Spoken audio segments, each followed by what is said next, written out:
반갑습니다. 짚고 넘어가사 이병준입니다. 부부 관계도 짚어보고 지나가자. 제대로 짚고 제대로 알고 제대로 배워야 제대로 된 행복을 알 수 있다. 이래서 만든 코너이고요.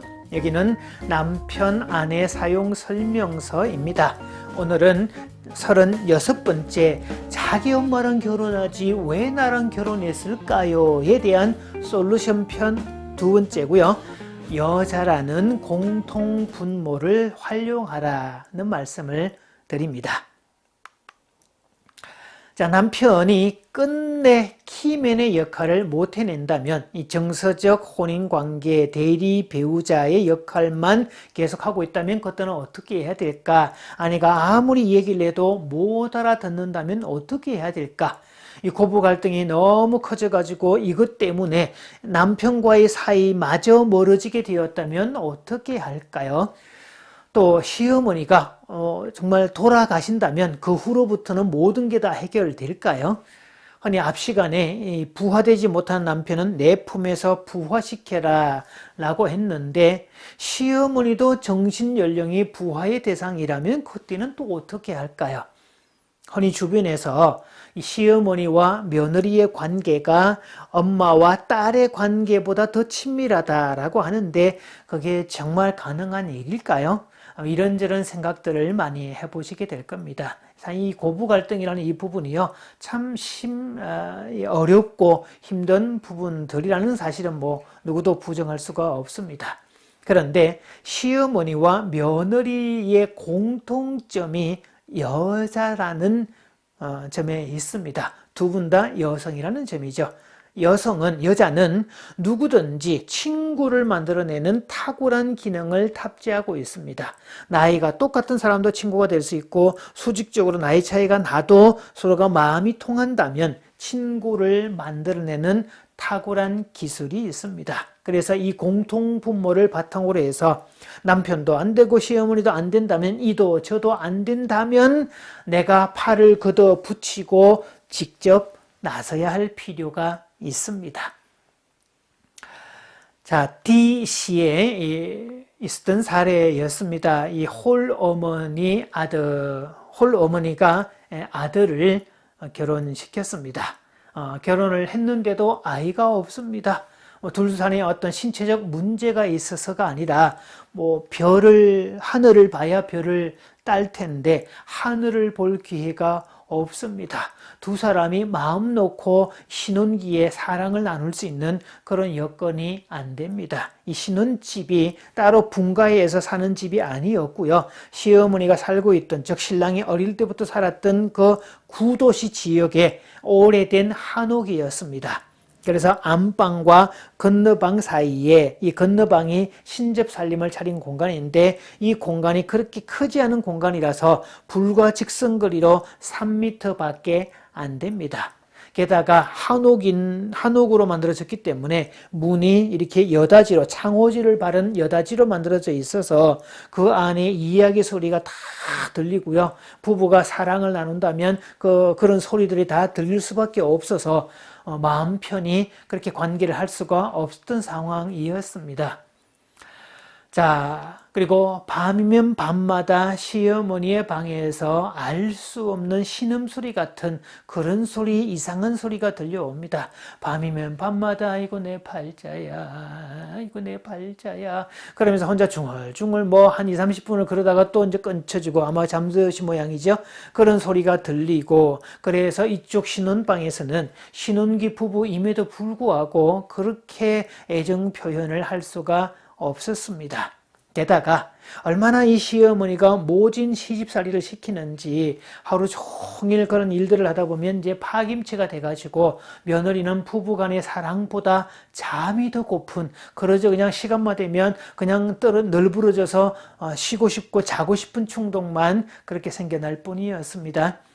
자, 그러다가 여름에는 덥다면서 마루에서 잠을 주무시던 어머니가 가을이 되면서 이제 안방으로 들어가시기는 했는데 문제는 남편이 어느 날부터인가 베개를 들고 자기 어머니 방에 가서 잠을 자기 시작을 합니다.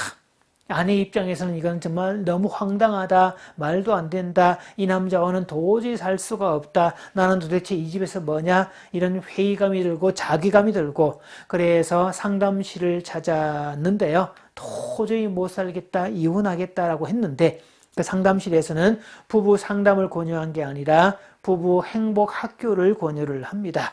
자, 그래서 부부 학교에 내외가 참석을 쭉 하게 되었었는데요.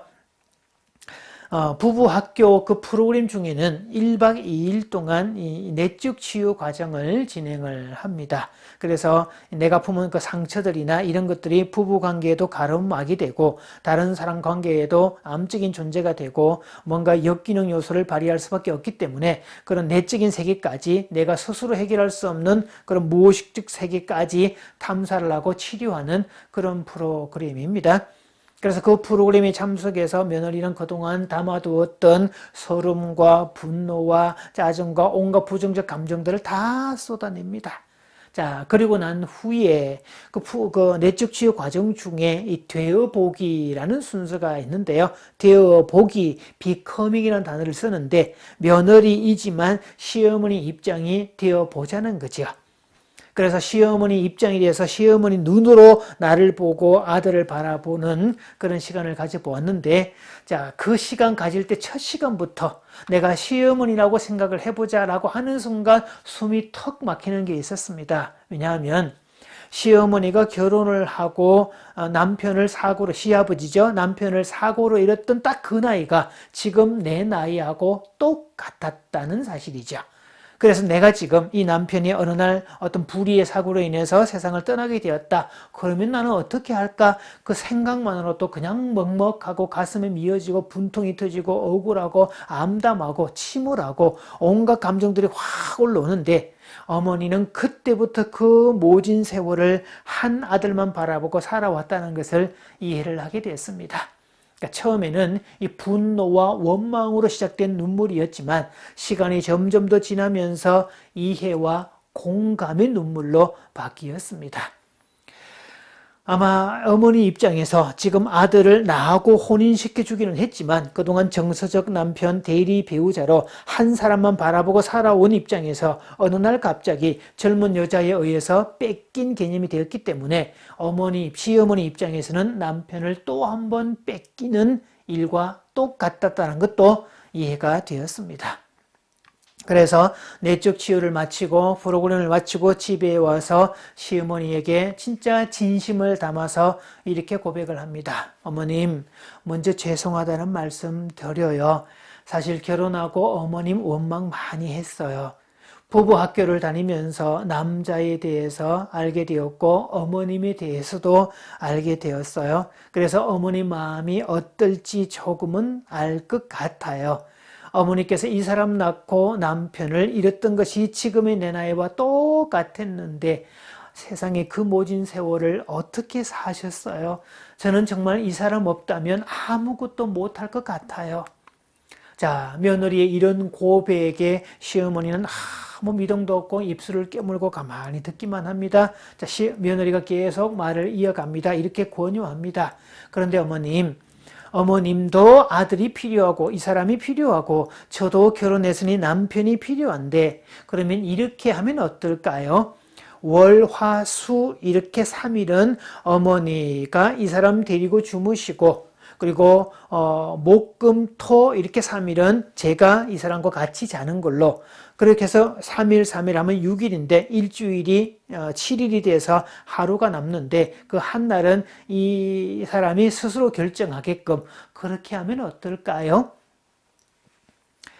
자, 아무 말 없이 그런 말을 듣기만 하던 어머니, 자, 일단 그렇게 말을 하고 났을 때 며느리는 속이 시원했습니다. 정말 입술에 발린 말이 아니라 진심이기도 했었습니다. 어머니도 남자가 필요하고 정서적 남편이지만 남편이 필요한 거고 나도 남편이 필요한 거고 그래서 뭐 공룡처럼 이렇게 같이 쓰자고 제의를 했던 건데 진심이기도 했었죠.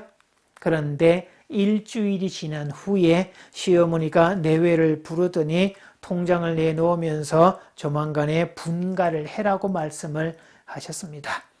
자, 그렇게 해서 몇 개월 뒤에 분가를 했다가 다시 원래 집으로 다시 들어왔습니다. 처음부터 대출을 무리하게 해서 집을 살 의도도 없었거니와 한동안은 같이 사는 것도 필요하고 또 어머니에게도 인생의 전환점이 되는 계기가 있은 후에 분가하는 것도 늦지 않을 것이고 또 아이들을 낳으면 그 아이들을 돌봐줄 분이 계시니까 훨씬 더 오히려 우리한테 유익한 점이 많기 때문에 그럴 이유가 없다라고 해서 같이 살게 되었는데요. 이제는 그렇게 마음을 풀고 난 다음부터는 며느리를 시집살이 시키지 않았고요. 그 다음부터는 이 시어머니와 며느리가 한 남자의 어떤 험담을 뒷담화를 그렇게 미주알 고주알 꺼내고 킥킥대고 웃는 관계로 바뀌었습니다. 그래서 정말 딸과 같은, 아니 며느리인데도 딸과 같은, 딸보다 더 친한 그런 며느리가 되었다는 사실이죠.